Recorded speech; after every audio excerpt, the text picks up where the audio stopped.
Om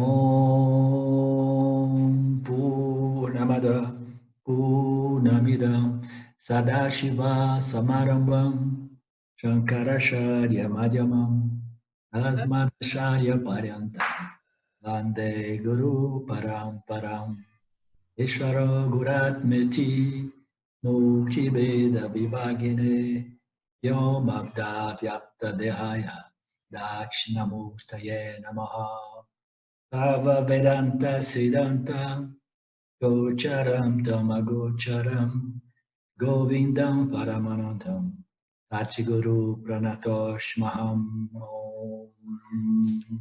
Om Shanti Shanti Shanti Om Namaskara. Boa tarde. Então vamos lá. Nós temos ainda hoje à tarde e amanhã. Vamos entrar agora no campo dármico, o campo de karma, de ações que seguem essas leis bem ordenadas, chamadas leis dármicas, né? Causa e efeito, onde na realidade nada acontece, mas aparentemente tudo acontece em mídia. Então esses versos, eles foram extraídos do Chandogya Upanishad e eles são análise da existência, né? Então, esse tema muito, muito bem sofisticado e elaborado sobre a análise da natureza da existência. Esses versos do 2 ao 18 explicam os objetos a serem discriminados do ser. Então, ele vai desdobrar agora os elementos e os órgãos, né, de percepção, os órgãos dos sensos, os órgãos sensoriais que como se diz? Que captam, né? Captam, se diz? Capturar? Captam. Também. As propriedades dos 5 elementos são as propriedades dos 5 elementos, né? Nós sabemos quais são os 5 elementos. As propriedades deles são o som, o toque, a cor, o sabor e o odor. Então, cada um dos elementos, né, eles têm as suas qualidades, né? As propriedades dos 5 elementos, né? Então, o número de propriedades dos 5 elementos, né? O número de propriedades dos 5 elementos, sucessivamente, é 1, 2, 3, 4 e 5. Né? Então, cada um desses elementos, ele possui uma propriedade, aí o outro elemento, ele já compartilha uma parte do primeiro elemento, e aí ele já vai possuir 2 propriedades, o terceiro elemento, ele já compartilha as propriedades dos 2 outros elementos mais sutis, e assim sucessivamente, até que o último elemento, que é o elemento terra, ele possui 5 propriedades. Isso porque cada um desses elementos, ele se divide e compartilha uma parte sua com o elemento sucessivo. O espaço possui uma propriedade, que é o som. O ar possui 2 propriedades, o som e o toque. O fogo possui 3, o som, o toque e a cor. A água possui 4, o som, o toque, a forma e o sabor. E a terra possui 5 propriedades, o som, o toque, a forma, o sabor e o odor. Agora, os versos eles são autoexplicativos, mas a gente pode elaborar um pouco mais. Verso número 3. Como os sons surgem no espaço, a gente sabe que tem um espaço e os sons eles aparecem no espaço, né? O som é uma propriedade muito, muito sutil, ela é inerente fundamentalmente, né, ao espaço, mas aparece também nos outros elementos, porque os outros elementos são derivações também do elemento espaço. O espaço, né, misturado, blended, com outros elementos, eles vão criando a grossificação desses elementos de tal modo que esses elementos, uma vez grossificados, eles possuem, né, essas constituições que englobam os 5 elementos. Então, os sons, como os sons surgem no espaço, nós inferimos que a propriedade do espaço é o som. Então, como o som surge do espaço, nós temos o espaço. Qual é a propriedade do espaço? É o som. Portanto, nós inferimos que a propriedade do espaço é o som. O ar, por exemplo, produz um som. O ar existe dentro do âmbito do espaço, né? É uma derivação do espaço, né? O ar, ele, por exemplo, um segundo elemento, né, em termos de sutilidade, ele produz um som farfalhante quando ele se move. E ele não tem nenhuma, ele não se sente nem frio nem quente, por exemplo, porque não é propriedade do som, não é propriedade do espaço o toque, né? O tato, o toque, né? Não existe o toque, né? Então, o fogo é quente, o som, não, ok. O ar produz um som farfalhante quando se move e não parece quente nem frio ao toque. Chamas emitem sons crepitantes. Então, isso é para ilustrar que os elementos eles vão se desdobrando e cada um desses tem as suas próprias propriedades, né? O espaço ele tem como propriedade o som, o ar ele vai ter outras propriedades que nós vamos ver aqui, e o ar, por exemplo, ele quando se move, ele não apresenta nenhuma propriedade referente ao tato, ok? Referente ao frio ou quente. Chamas emite sons crepitantes. O ar como propriedade é o tato, a gente vai ver aqui. Mas aqui está dizendo que o ar produz um som, se move, quando ele se move, né, com os ventos, e não parece quente nem frio ao toque, né? Que a propriedade do ar é o toque, né? É a resistência, a gente sente o ar. Chamas emitem sons crepitantes. Então, o verso número 4. O fogo é quente e a sua cor é vermelha. A água produz um som ondulante. A água é fria ao toque, incolor e de sabor doce, né? Então, o fogo, por exemplo, ele já começa a apresentar outras propriedades. O fogo já apresenta a propriedade do som, que é inerente ao espaço, ele já apresenta a propriedade do toque, que é inerente ao ar, e ele oferece a propriedade da cor, né, que é referente ao fogo. O fogo é aquilo que produz a luz e que desenvolve o órgão de percepção das cores, né, nossa capacidade de ver, né? Como é que a gente diz?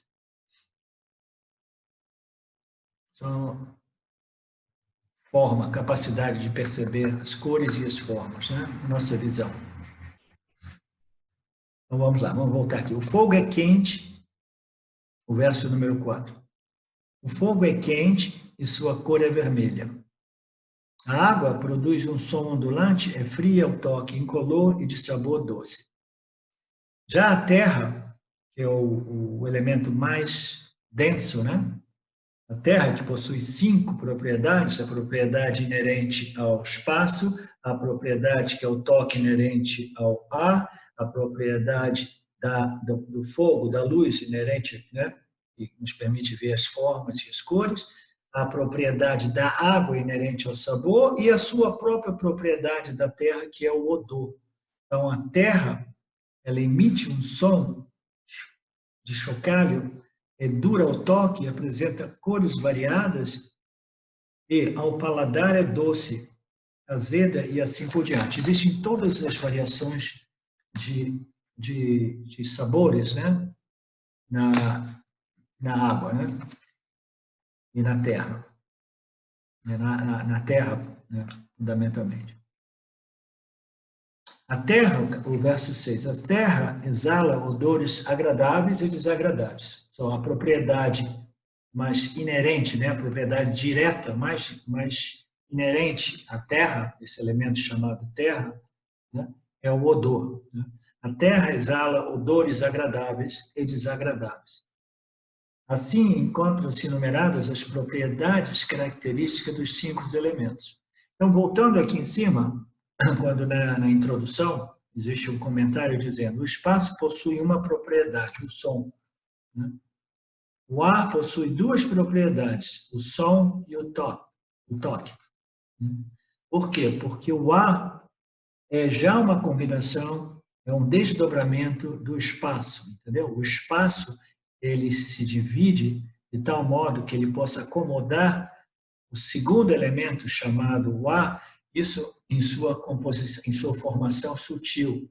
Ele, quando ele se divide, ele começa a grossificar e criar e manifestar os elementos em suas formações físicas materiais. Então, o espaço possui somente uma propriedade.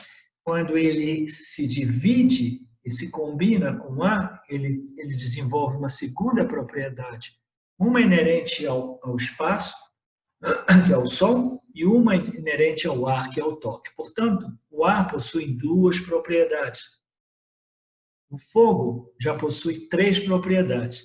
Ele possui a propriedade do espaço, né? Mas ele se divide, a outra metade do espaço se divide em 25% ar e 25% fogo. Portanto, o fogo ele possui três propriedades: o som, o toque e a cor, né? Já a água possui quatro, né? Porque ela se divide e se recombina. Ela se divide nesse caso com 50% água e depois os outros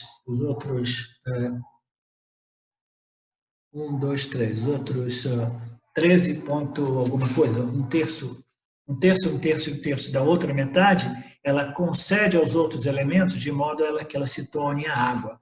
Então, a água, sendo uma divisão e combinação desses quatro elementos, possui quatro propriedades: a propriedade do som, inerente ao espaço; a propriedade do toque, inerente ao ar; a propriedade da forma, inerente à luz, o fogo, né?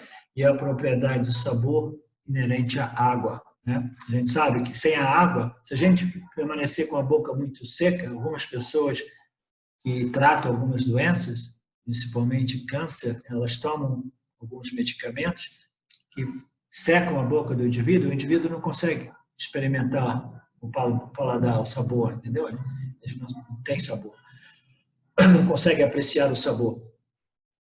Então, a água possui esses quatro. A terra, que é o nosso elemento mais denso, possui 5 qualidades, ou 5 propriedades: o som, inerente ao espaço; o toque, inerente ao ar; o fogo, né, a luz, inerente, né, a forma inerente ao fogo; o sabor inerente à água e o odor inerente à terra mesmo, né? Vocês compreendem mais ou menos o desdobramento dos 5 elementos e as propriedades?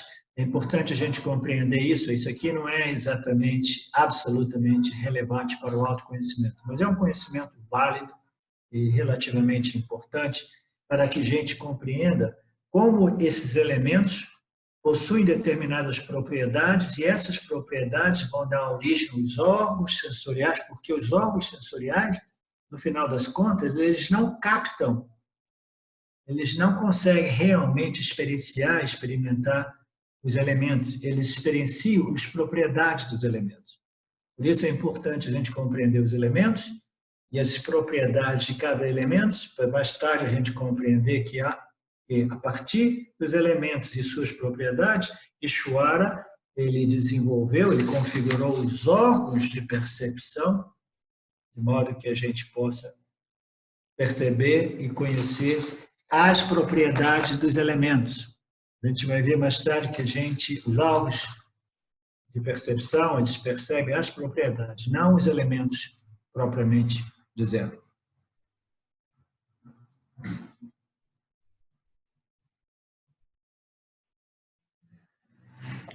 Naga, esse é um apontamento um pouco diferente, né? Que ele fala dos atributos, conforme esses elementos eles se recombinam, então vão se somando os atributos, né? Vai aumentando o número de atributos até os 5, e tem aquela outra matemática que é no nível aqui físico denso, cada elemento é 50% do próprio elemento e 12,5% de todos os outros 4, né? Sim, sim. Então, é diferente de...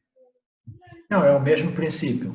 Porque quando a gente diz que a Terra, por exemplo, quando a gente diz que o elemento físico grossificado, chamado Terra, ele existe como uma divisão e recomposição, ele mantém 50%, né, dos tamatas da sua condição, né, natural, sutil, do ponto de vista sutil. Dentro do sutil, né, 50% da Terra permanece, e aí ela concede os outros 50%, né, aos outros 4 elementos, 12,5, 12,5. Aí nós temos o que nós chamamos da Terra densa física material, a grossificação dos elementos sutis. Né? É o mesmo princípio, só que nós estamos falando agora em termos das propriedades dos elementos, não propriamente dito os elementos. Nós estamos desdobrando os elementos que vão se dividindo e recombinando, e as propriedades decorrentes, derivadas de cada uma desses elementos grossificados, que é uma divisão e recomposição entre os elementos em suas formações originais, né, os tamátulas. Né? Entendeu, Fábio?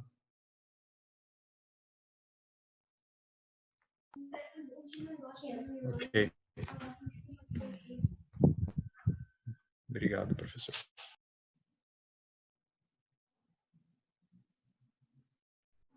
Ok.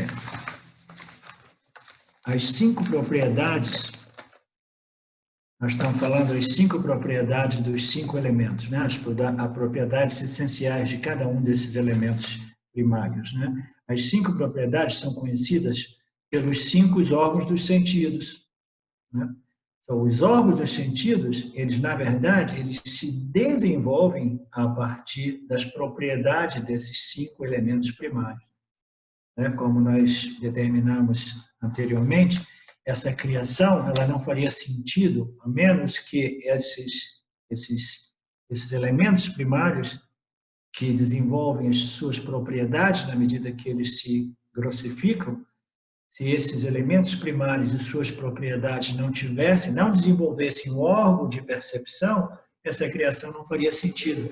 Ela se completa na medida que os órgãos de conhecimento, os órgãos de experiência, os órgãos de percepção se desenvolvem naturalmente, constituindo aquilo que nós conhecemos como os jivas, né?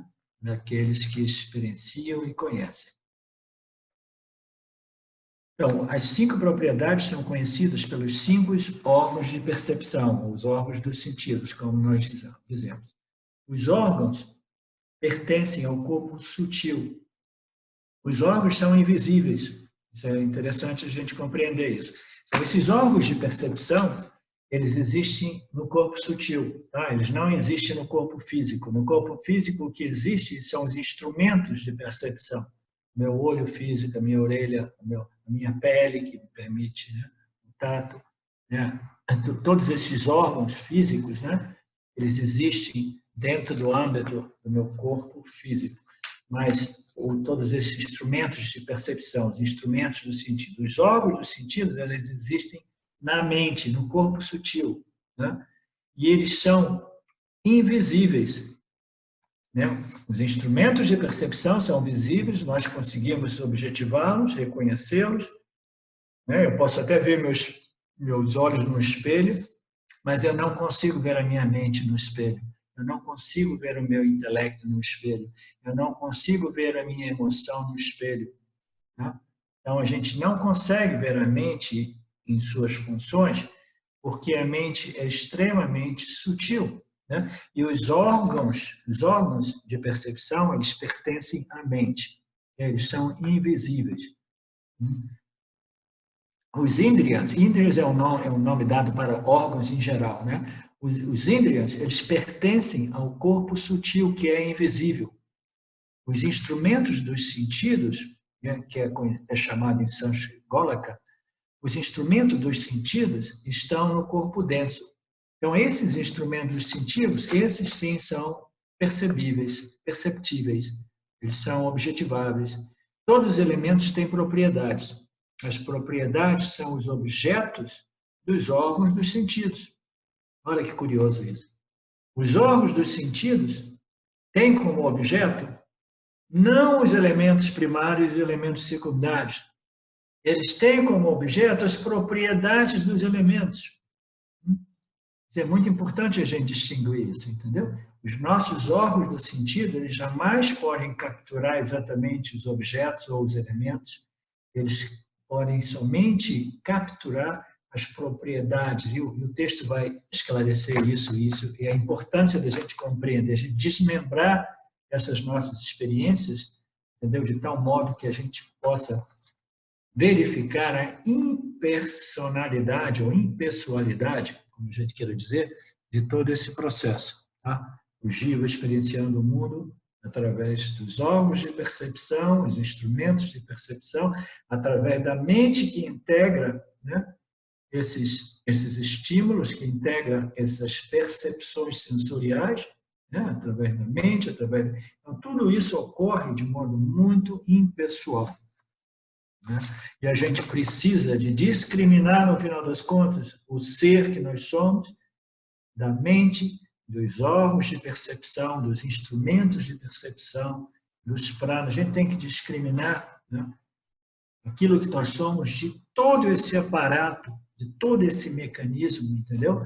Que existe sob a jurisdição de Ishvara. Ishvara faz tudo isso para a gente, como eu frequentemente gosto de apontar, né?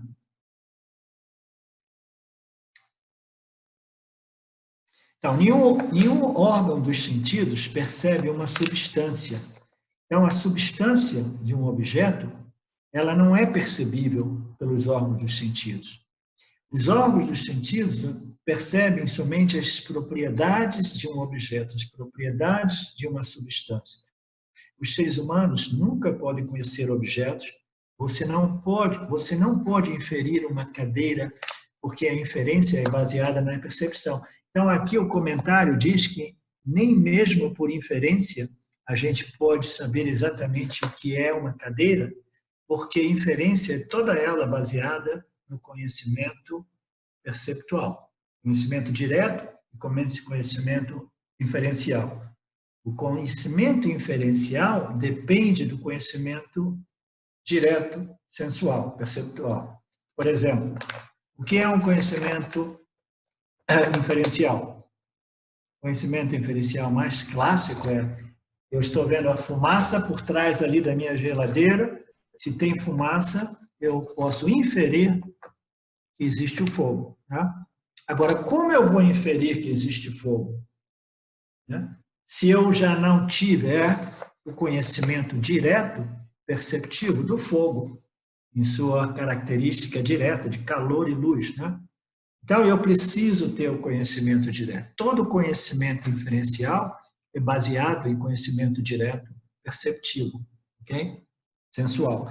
Então, o que está dizendo aqui é que nós, os jivas, não podemos inferir nem mesmo uma cadeira. Nós não podemos experimentar uma cadeira, a gente experimenta as propriedades de uma cadeira. Né? A gente pode experimentar a cor da cadeira, a forma da cadeira, a textura de uma cadeira, etc. Mas a gente jamais pode experienciar uma cadeira. E aí ele diz aqui que você não pode experienciar uma cadeira diretamente e nem mesmo através de inferência, porque inferência depende do conhecimento perceptivo direto. É isso que está dizendo. Esses órgãos do conhecimento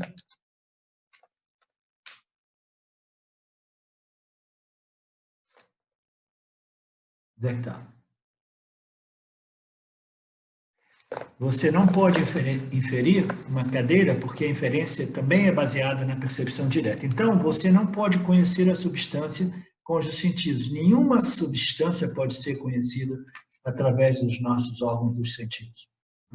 Você só pode conhecer a substância real, nesse caso agora a gente está, né, levando essa análise dentro do contexto da nossa discriminação, né? A gente quer conhecer a nossa real natureza, a gente quer conhecer a minha natureza substancial, a essência fundamental da minha existência, como jiva, nesse caso.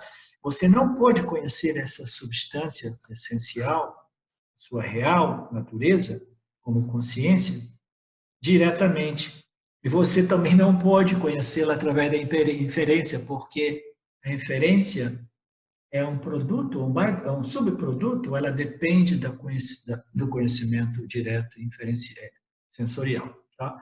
Então, você não pode conhecer a sua real natureza como consciência diretamente ou inferencialmente. Esse é o significado implícito dessa afirmação. Você não pode. Mas você pode conhecer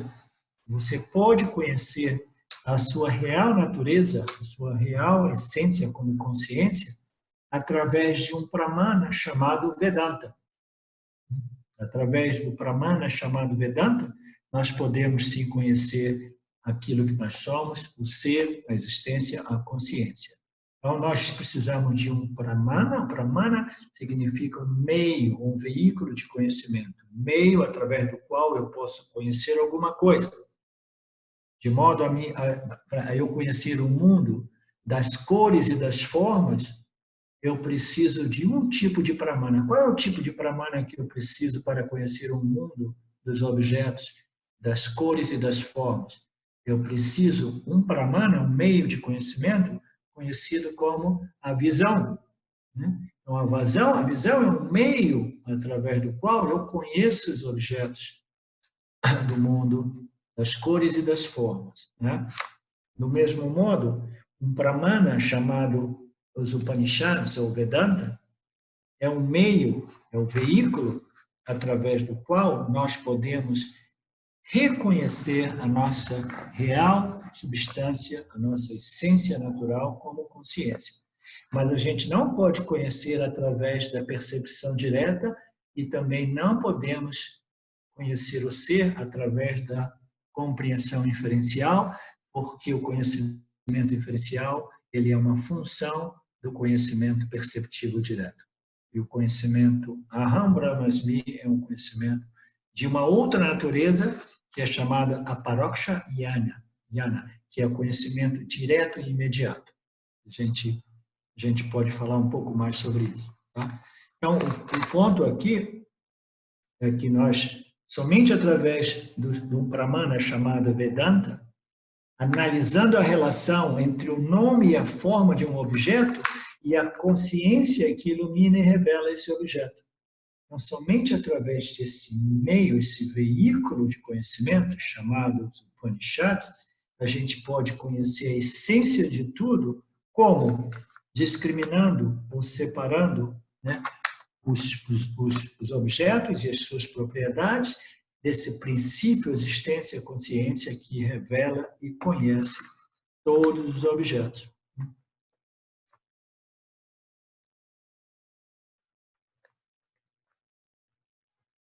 Analisando a relação entre o quê?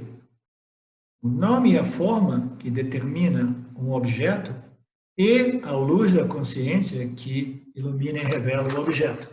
Então, nós precisamos de fazer essa discriminação, e compreender essa relação. É interessante que aqui é colocado analisando a relação entre o nome e a forma de um objeto e a consciência.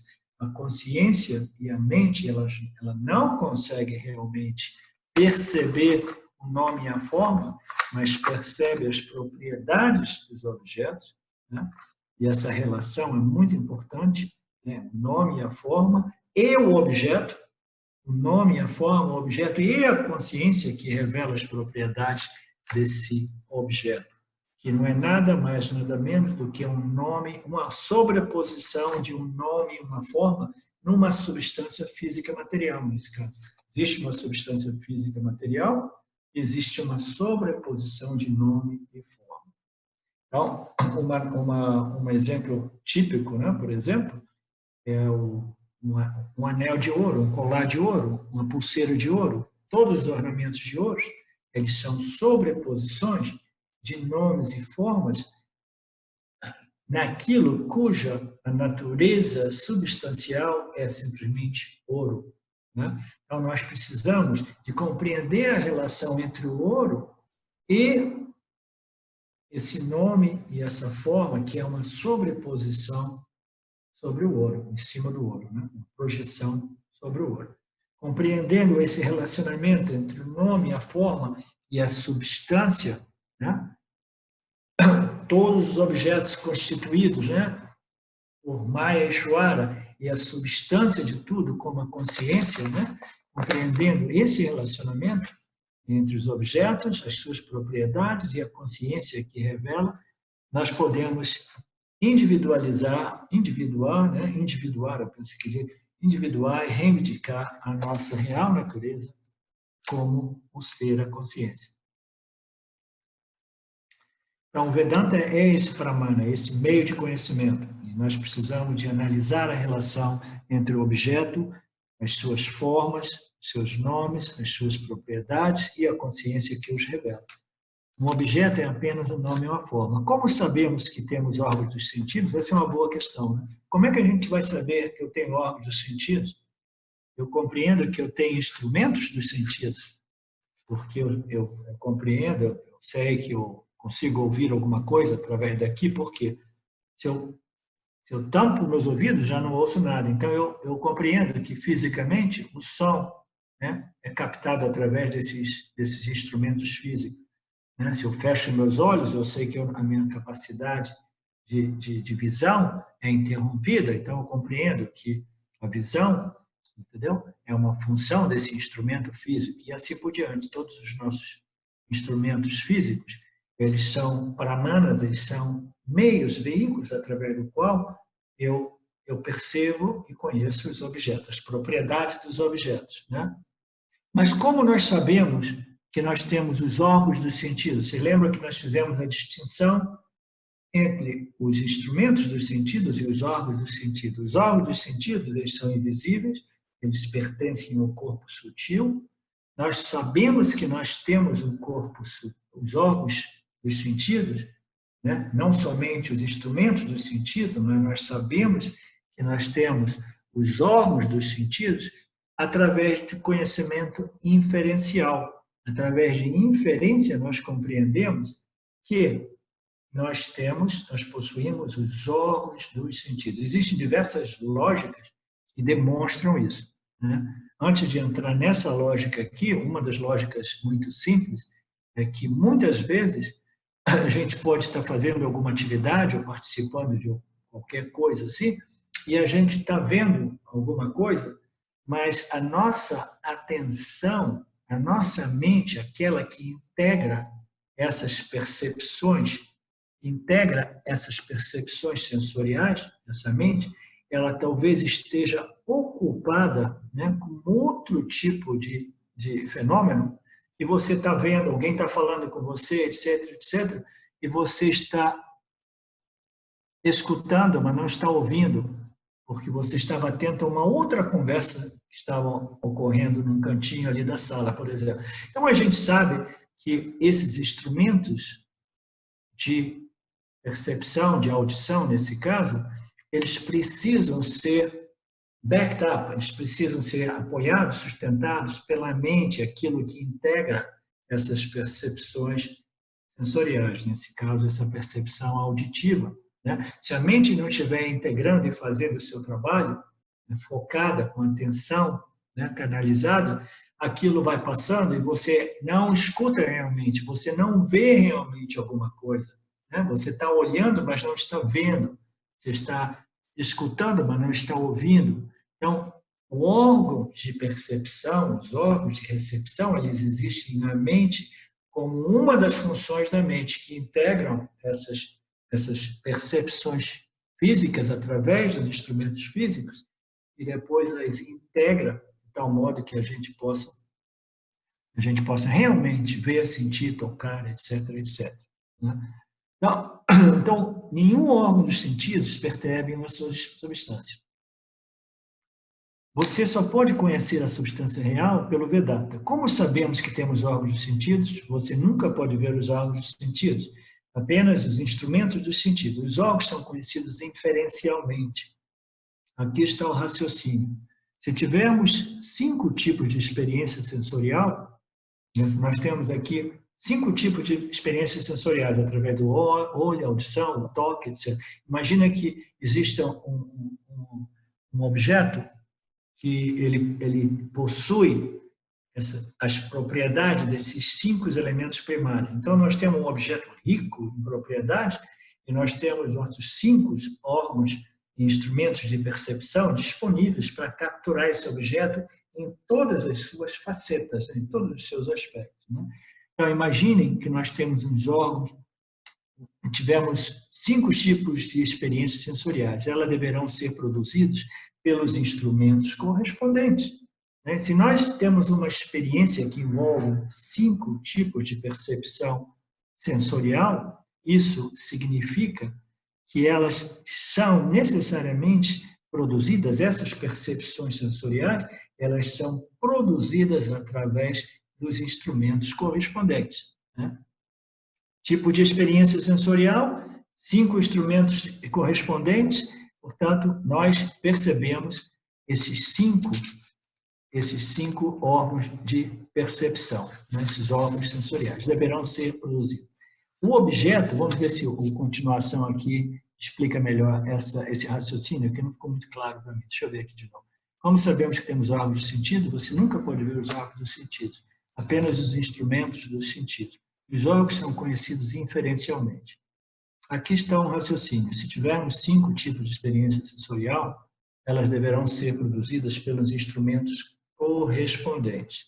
Então, nós temos 5 instrumentos correspondentes, físicos. Instrumentos são o aspecto físico, né, da nossa recepção. E se nós tivermos 5 tipos de experiência sensorial, elas deverão ser produzidas.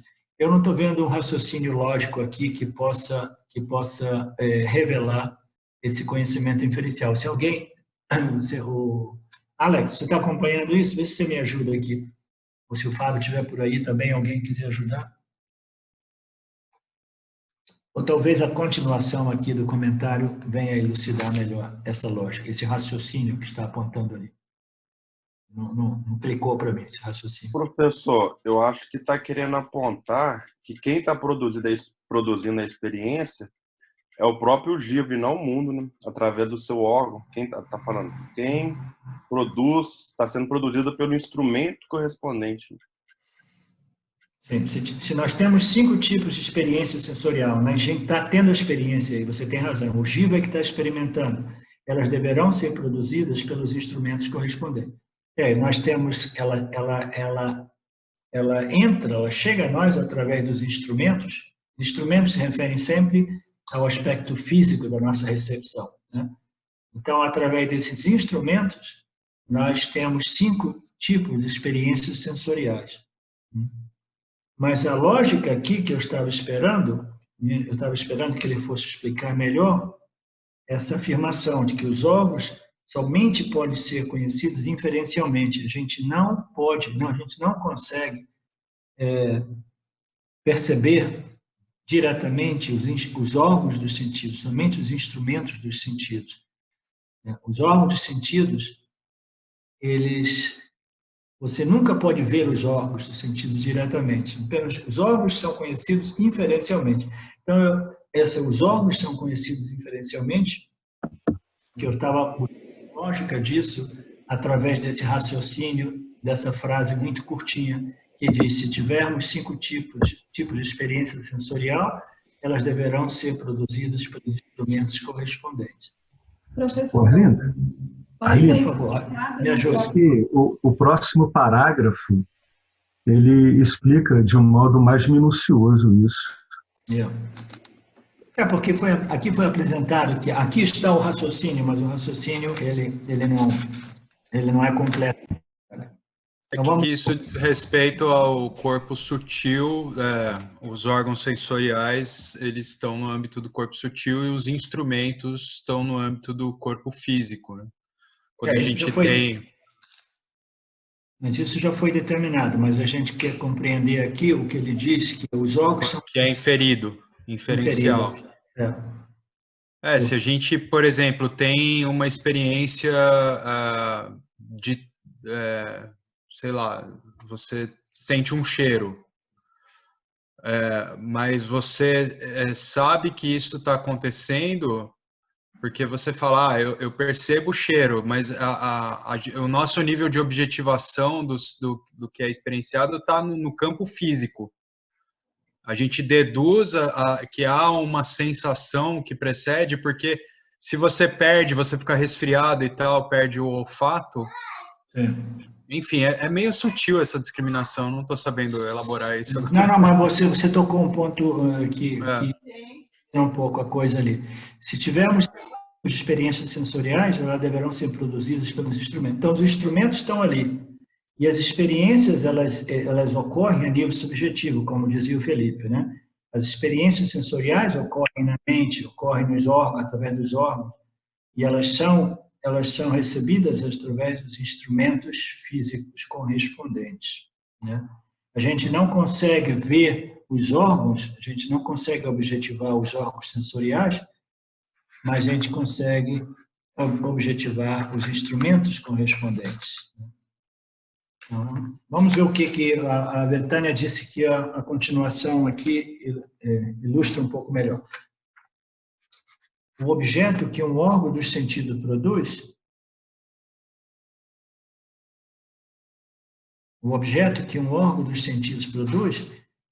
é apenas a propriedade do próprio órgão.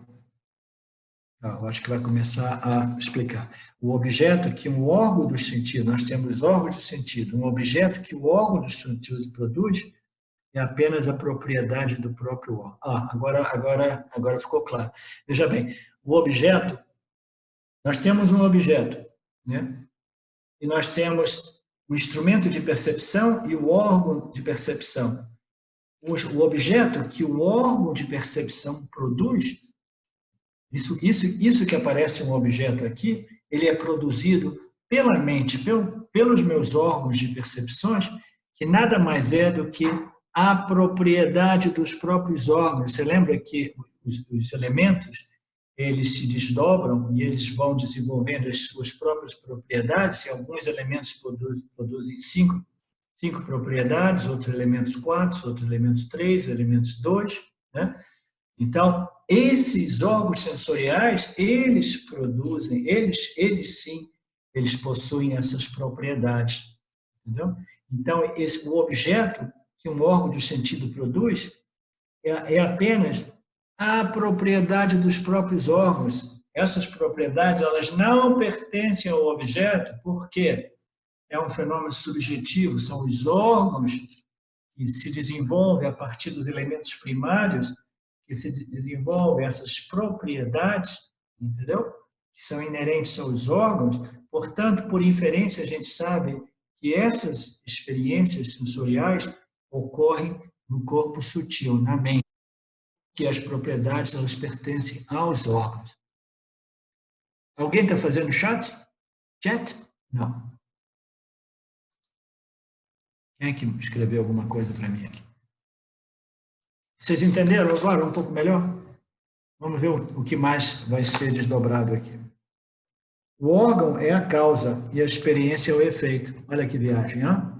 Maia faz tudo se inverter e a gente pensa que não, que tudo ocorre do denso para o sutil, e a gente diz não, tudo ocorre do sutil para o mais denso, mais denso, mais denso, mais denso. Então, o órgão, aquilo que existe na mente, que é o mais sutil, é a causa. É a causa de quê? É a causa dos instrumentos de percepção e dos objetos. E tudo isso é projetado a partir de quê? Das propriedades dos meus órgãos sensoriais. As propriedades dos meus órgãos é que vão produzir os objetos, né? E os meus instrumentos físicos de percepção. O órgão é a causa e a experiência é o efeito.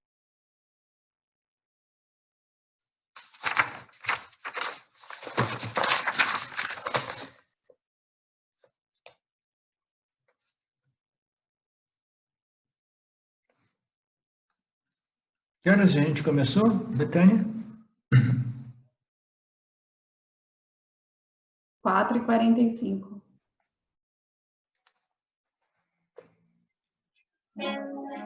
Já tem uma hora que nós estamos fazendo essa sessão, Marcelo? Não, essa gravação começou, eu acho que era 17h02, né, se não me engano. Ok. É porque antes a gente estava falando sobre o corona. Sim. Isso mesmo. que é um tema importante, considerando que é tudo Aishwara, né? O órgão dos sentidos não pode produzir 5 experiências independentes. Então, vamos continuar trabalhando nesse ponto, que é um ponto muito sutil e muito bacana. Os órgãos dos sentidos, que pertencem à nossa mente, não podem produzir 5 experiências independentes. Por exemplo, uma pessoa cega pode cheirar, provar, tocar e ouvir, mas uma pessoa cega não consegue ver, né? Ela não consegue ver os nomes, as cores e as formas dos objetos, né?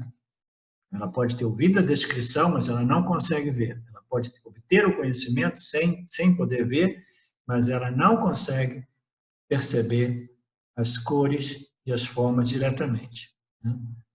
Então, por exemplo, uma pessoa cega pode cheirar, provar, ouvir e tocar. O mundo é conhecido pelos órgãos dos sentidos, mas os órgãos dos sentidos não são conhecidos pelo mundo.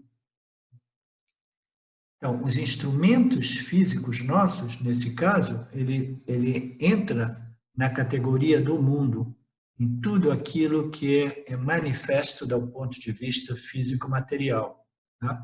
Então, os órgãos dos sentidos, o mundo é conhecido através dos órgãos dos sentidos. Então, é através dos órgãos dos sentidos que nós podemos experimentar e conhecer o mundo. Mas o mundo, que inclui os nossos instrumentos de percepção, nariz, tato, etc., mas o mundo jamais pode conhecer os órgãos dos sentidos, porque os órgãos dos sentidos são mais sutis do que os objetos físicos materiais. Portanto, o mundo do sentido, o mundo é conhecido pelos órgãos dos sentidos e pela mente que integra esses órgãos dos sentidos, mas os órgãos dos sentidos não são conhecidos pelos objetos, pela matéria, pelo mundo. Os órgãos dos sentidos são direcionados ao exterior. Eles geralmente operam fora do corpo, né? Então, essa é a tendência natural de quase todos os jivas, né? Os jivas humanos e os não humanos. É aquele de extrovertimento, né? Por quê? Porque os nossos órgãos dos sentidos, instrumentos de conhecimento, de experiências, eles são direcionados para o exterior. Eles são direcionados para fora. Eles geralmente operam fora do corpo. Mas é curioso observar que, em certos momentos, os órgãos dos sentidos percebem fenômenos que ocorrem dentro do corpo, né? Isso é muito interessante. E nós temos esse mundo exterior e nós temos um mundo físico, até mesmo interior, sem falar do mundo mental, né? O mundo sutil, mental, emocional que existe em nossas mentes, né? Então, ele diz que os órgãos dos sentidos são direcionados ao exterior, eles geralmente operam fora do corpo, mas em certos momentos, em certos casos, os órgãos dos sentidos percebem fenômenos que ocorrem dentro do corpo. Porque o corpo não é separado dos 5 elementos, isto é, o mundo material. Então, o corpo e tudo aquilo que ocorre dentro é parte integrante, né, do mundo físico-material. Portanto, tudo aquilo que ocorre dentro ou fora do corpo é o que? É um objeto que pode ser objetivado, percebido e, às vezes, percebido sensorialmente, né? Quando a gente tem muita fome, aí a barriga começa a fazer aqueles barulhos, de vez em quando faz um barulho altíssimo, né? Vai ser, uau, ouvi um barulho que ocorreu dentro do meu corpo, né? Então, essas coisas ocorrem, né? Porque tudo isso é parte daquilo que a gente chama o mundo físico objetivo material, né? Conhecimento dos sentidos e dos objetos é o primeiro passo vital necessário para revelar a não separação entre o mundo e a consciência. Então, o conhecimento dos sentidos e dos objetos, compreender, né, os nossos instrumentos dos sentidos e os nossos órgãos dos sentidos que pertencem no nosso corpo sutil, e a compreensão dos objetos e das propriedades do objeto é um passo importante, vital e necessário para que a gente possa compreender a não separação entre esse mundo e a consciência que eu sou. Por quê? Essa consciência que eu sou, ela se torna aparentemente o Jiva, e esse Jiva, ele percebe, experimenta e conhece o mundo através dos seus instrumentos de percepção, backed up, né? Sustentados pelos órgãos de percepção, né? Integrados pela mente, e etc, etc. Então, todo esse mecanismo, entendeu? É um modo de a gente perceber o dinamismo, essa função, né? Essa função integrada entre o conhecedor e o objeto de conhecimento, essa dinâmica, esse ciclo constante, né? Então, a gente compreender todos esses estágios, todos esses instrumentos que permitem esse fenômeno chamado experiência, entendeu? É absolutamente importante de compreender detalhadamente, minuciosamente. É um passo importante e necessário para que a gente compreenda a não separação da consciência com a mente, com o intelecto, com a mente, com os órgãos sensoriais, com as suas funções fisiológicas, os instrumentos físicos, os órgãos de ações. Então, a gente vai compreender que toda e qualquer experiência ela é integrada e ela é não separada e ela é experienciada através de todos esses fatores, todos esses elementos, todos esses instrumentos, e tudo isso existe não separado da consciência, né? Porque tudo isso ocorre em nossas mentes, né? Portanto, a compreensão dos órgãos dos sentidos, dos objetos e suas propriedades, como nós estivemos analisando, é o primeiro passo importante para compreender a não separação entre o mundo dos objetos, o mundo das experiências e a consciência, né? Dentro do qual tudo isso ocorre, tudo isso é conhecido. Essa análise também mostra uma imagem detalhada de Ishvara, que uma vez que toda a criação tenha sido revelada, o ego achará impossível receber crédito por aquilo que ele experimenta. Então, essa análise também serve o propósito, né, de revelar para a gente que Ishvara é aquele que está fazendo tudo por nós, né? Porque tudo isso que ocorre, né, ocorre praticamente sem que a gente precise de participar, né? Como a gente sabe, a única coisa que a gente precisa fazer realmente é responder aos estímulos que o campo apresenta para nós de momento a momento. De resto, Ishvara faz tudo, né? A mente, o intelecto, os órgãos de percepção, os instrumentos, os pranas, tudo isso, entendeu? Todo esse contínuo, todo esse ciclo, né, de retroalimentado, de contínua experiência,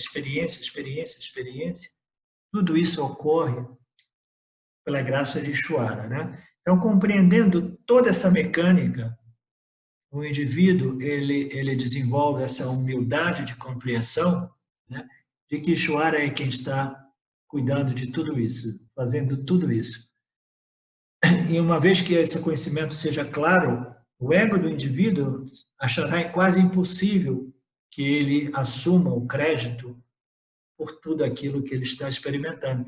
Esse sentimento de gratitude, de agradecimento, né, de reverência, de gratidão e de retribuição ao campo, ao Ishvara como campo, é uma função da compreensão desse sistema, entendeu? Que nós, jivas, né, que permite a nós, jivas, experienciar, conhecer e responder aos estímulos do campo, né? Nós temos essa máquina que é inteligentíssima, né? Todos os jivas, inclusive os não humanos, né?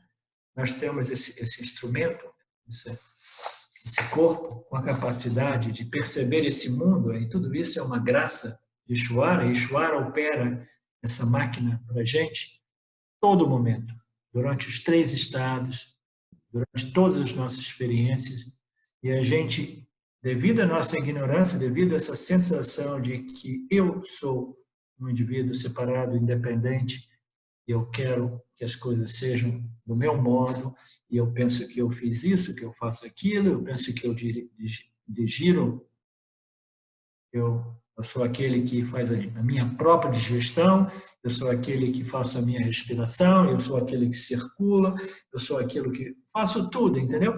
E eu ignoro, por ignorância, o fato de que Ishvara faz tudo por nós, do ponto de vista da nossa individualidade física, mental, do nosso aparato corpo-mente, e do ponto de vista do mundo e o modo qual o mundo se apresenta para a gente. Tudo isso é uma função de Ishvara, né?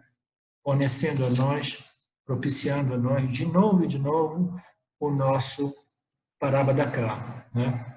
Então, isso vai servir também para resolver a arrogância que é muito inerente à maioria de nós, jivas, né? De que eu que estou fazendo tudo, né? Eu falei isso esses dias com meu filho, quando eu passei 11 dias lá no Nordeste, eu tive a oportunidade de dar um toque nele que, não, você pensa que você fez a sua filha, cara? Você está aí dizendo aí, não fez nada.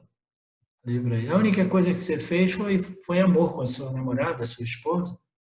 Vocês tiveram sexo, aí Ishvara fez tudo para vocês.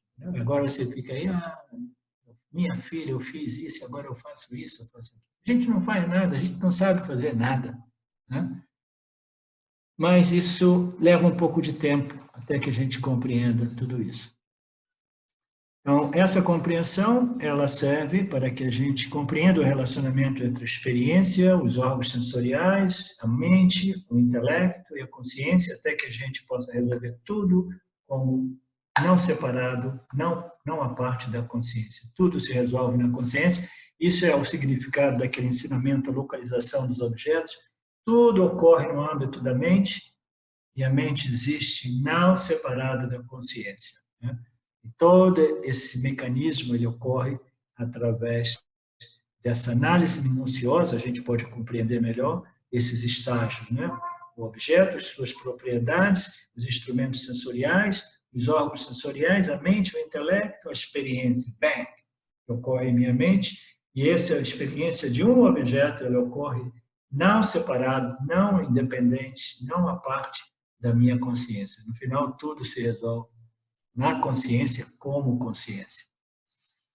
Então, nós temos aí 5, 10 minutos, ou 2 minutos, se alguém quiser dizer alguma coisa, fazer alguma pergunta. Naga, diante dessa última análise, a gente pode dizer que experiência é sempre algo mais sutil do que o objeto de experiência, certo? Sim. Sim. Então, a experiência é mais sutil do que o objeto de experiência. E aí a gente tem que ter vamos chamar aqui, né, com uma licença, um fator que revela os objetos de experiência. Então, tudo parece um grande simulacro mesmo, né? Porque você precisa, tem essa inversão, a gente pouco contempla sobre essa inversão que falou ali acima, que os órgãos sensoriais, eles são a causa e a experiência, o objeto é o efeito, né? Sim. Então, é isso, a experiência só ocorre na mente, né? As propriedades, elas inerentemente, elas pertencem aos órgãos sensoriais. Naga? Sim? Você lembra que a gente estava, curiosamente, não é nada por acaso, né? Quinta-feira, com Alex, você estava, né? Eu entrei e saí, eu estava cansado. Pode ser, a gente abordou esse assunto, se lembra? De que realmente, na verdade, tudo acontece dentro da mente, e a mente projeta e acontece. E que, no fundo, não existe nem percepção. Tudo se resumiria, talvez, a experiência pura, né? É experiência, né? Porque até o Ronaldo tem uns exemplos, por exemplo, da gente que ele colocava a mão, por exemplo, existe um exercício, até o Alex falou, colocar a mão na cama, sem olhar a mão, e começar a sentir a experiência. No começo a gente vai sentir uma separação entre mão e cama, mas depois vai sentir só a experiência, vai se transformar todo apenas na experiência, né? Ou seja, a percepção. E isso mostra de que na verdade, tudo está acontecendo dentro da mente, né? E a gente projeta e vê o que a mente projeta e vê e experiencia o que projeta, né? Então, isso não sei se Fábio se lembra que a gente abordou isso. Lembro sim. Agora, Muito a gente tem que observar esse conceito de que a mente projeta, né? A mente, ela integra esses órgãos, essas percepções sensoriais que ocorrem na mente, entendeu? Os órgãos sensoriais, eles vão captar não os objetos, né? No caso, a cama, vai captar as propriedades, a maciez, a textura, essas coisas, né? A gente usar só a mão, se a gente usar os olhos, a gente vai captar também cores e formas dessa cama, né? Então, esses órgãos de percepção, né, sensoriais, eles vão captar as propriedades dos objetos segundo as vasanas que dominam a mente do indivíduo, entendeu? O conhecimento, as noções a respeito daquele objeto, daquele contato, daquela sensação, entendeu?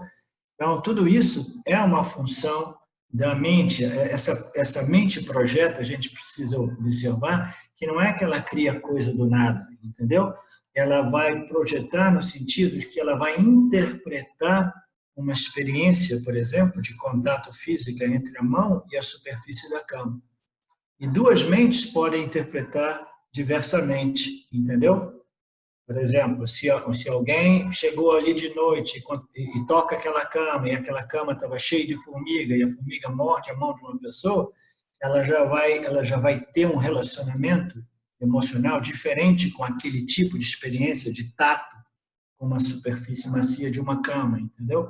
Então, as nossas vasanas, as impressões passadas, elas projetam, mas projetam no sentido que elas interpretam, né?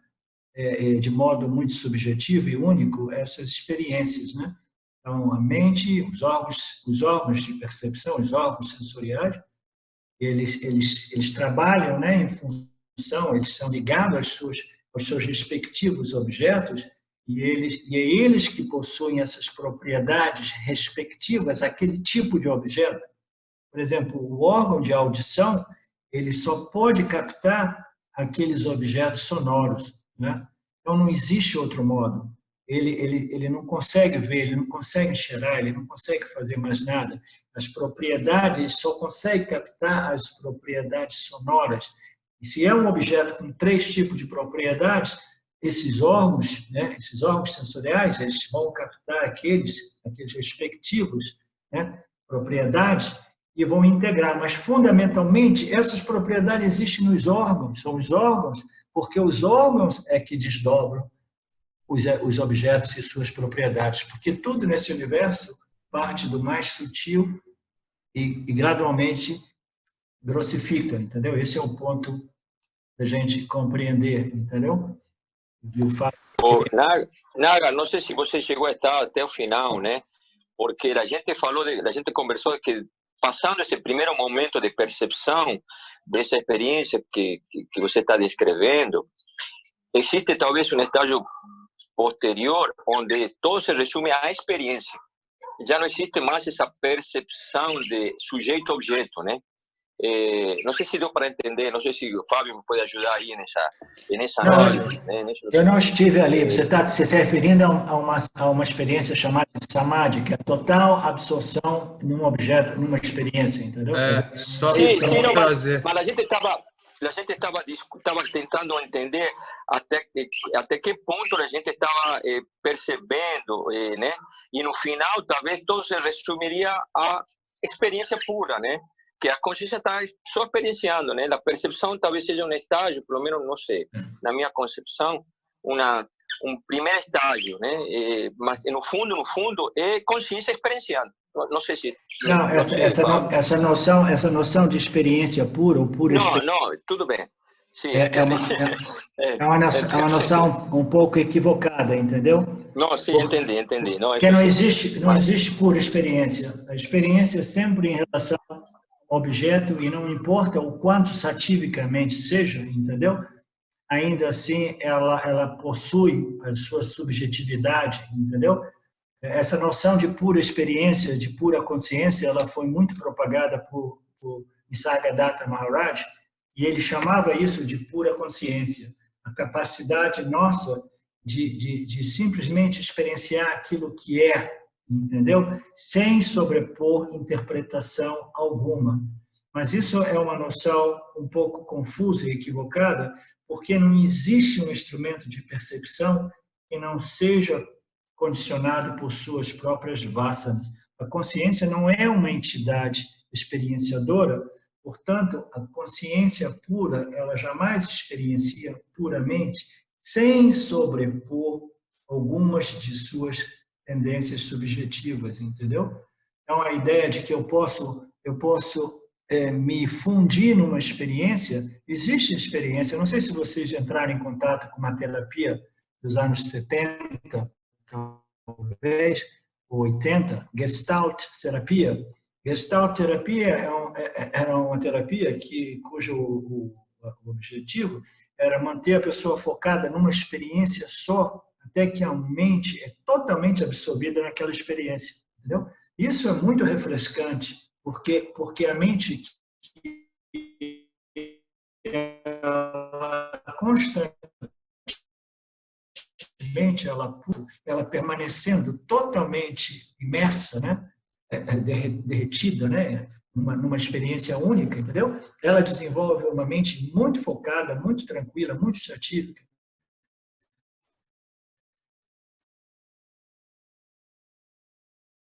Toda aquela problemática de início da minha história com o Osho Rajneesh. Então, tudo isso nada mais é do que uma forma de samadhi. Eu acho que nós tocamos nesse texto hoje de manhã, que samadhi é uma absorção total num pensamento, num objeto de experiência. Quando você se absorve totalmente e o objeto de absorção, o objeto de meditação nosso é o ser, muito embora o ser não seja um objeto, né?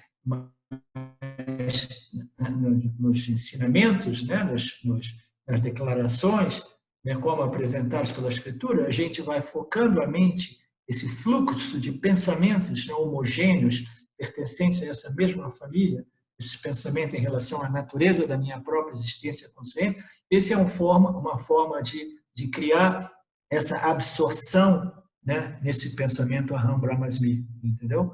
Mas a gente pode entrar em samadhi, como dizia aquele verso hoje de manhã, a gente pode entrar em samadhi até mesmo quando a gente é apaixonado por uma outra pessoa e a gente vai ficar tão obcecado, tão focalizado naquele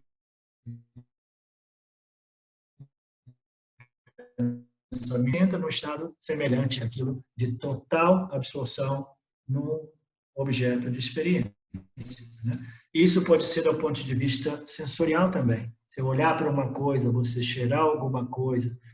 Existiam diversas técnicas de diversas estruturas espirituais, né, que utilizavam esses 5 órgãos dos sentidos como instrumento para pacificar e resolver a mente. Entendeu?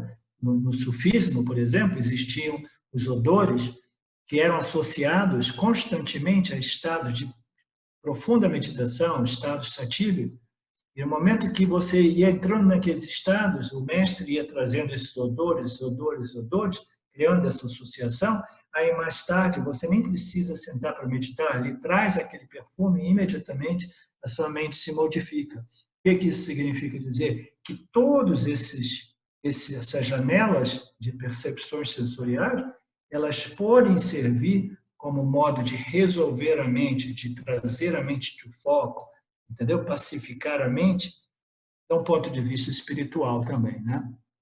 Não sei se... Então, Nagar, aí só para fazer o link com o que a gente contemplou ali no Yoga das 3 Energias, quinta-feira, é um ponto do livro em que o James está trazendo aquela contemplação assim, né, de você estar na observação de um objeto de conhecimento ao ponto de aquilo ser o único foco, né, na mente, e você é como se funde, né, com aquele objeto de conhecimento. Sim. E aí tem um momento lá que ele fala sobre a não dualidade, ela vai depender de um conhecimento que está além do instrumento de experiência, corpo sutil. Só que como é que é isso, né? Isso é o que a gente vai ver mais para frente nos próximos encontros. É a história do Vedanta Pramana, né? Você precisa de um objeto de conhecimento que revela para o instrumento de conhecimento e experiência que a sua natureza é anterior, é um princípio que é sempre presente, né? Sim. Então, era disso. Só que a partir disso foram faladas várias coisas, inclusive tem a ver, né? Essa coisa que o Alex trouxe de uma experiência de você tocar um objeto que você não está vendo e você tem uma percepção que é indiferenciada da tua mão com a textura do objeto que está sendo experienciado. No nível mental, a gente também tem essas experiências em meditação, ou quando você está, né, focado num objeto, você se perde. Em algum momento, a gente fica suspenso até o senso de eu, né? Quando você está muito focado no objeto. Exatamente que a gente pode desenvolver uma mente totalmente resolvida, entendeu? Totalmente focada, até que esse sentimento de que eu estou experimentando pode suspender, entendeu? São técnicas, né, que podem causar esse envolvimento, né, desse sentido do fazedor, do originador, do eu e meu, a minha experiência, etc. Ela pode ser interrompida quando essa separação entre você e a sua experiência, ela vai se dissolvendo um pouco mais, né? Sim. Viu, Nagar? A tua conexão, de repente, para o próximo, depois do intervalo, você verificar aí se você pode se aproximar mais de algum lugar, porque tá dando bastante corte, mas deu para entender o que você falou. Próximo intervalo amanhã. Ah, sim. Eu acho que até travou o Nagar ali. Está segurando bem? Eu estava dizendo que a conexão é essa. Eu não tenho mais aonde ir, porque eu preferiria não ir para a casa da Rutinha, que ali eles estão em lockdown completo, entendeu? E eu preciso... Foi agora só. Então, muito provavelmente não vai ter problema amanhã, a gente consegue concluir esse... Aí semana que vem eu devo receber o meu internet aqui. Então, outro ponto que eu quero falar tudo isso, quando a gente analisa esses textos do Vedanta, né, como o livro das três energias, a gente tem que ver cada análise dentro do seu contexto, entendeu? Porque cada análise ela tem como objetivo, entendeu, de esclarecer essa lógica racional entre o ser e as experiências. Então, a gente tem que contextualizar e ver exatamente qual é o objetivo de determinadas análises, porque quase tudo que é dito, né, nesses textos e listas do James, eles são melhor e melhor e melhor, né? Esse relacionamento entre nós como Satya e o mundo como Mithya, né? Então, tudo é muito válido, toda essa análise. É porque eu não participei, eu passei uns 10 minutos no outro dia, eu não segui toda a aula, então eu não sei exatamente o contexto no qual essa análise foi feita, ok? Eu vou dar uma descansada boa hoje para ver se amanhã eu me encontro em uma forma melhor, porque hoje eu estava muito cansado. E amanhã a gente se encontra no mesmo canal, no mesmo horário. Ok, bom descanso. Obrigado, Nagar. Purnamada Purnamudachyate Purnamada Purnamidam Purnameva Vashishyate Om Shanti Shanti Shanti. Até amanhã, queridos.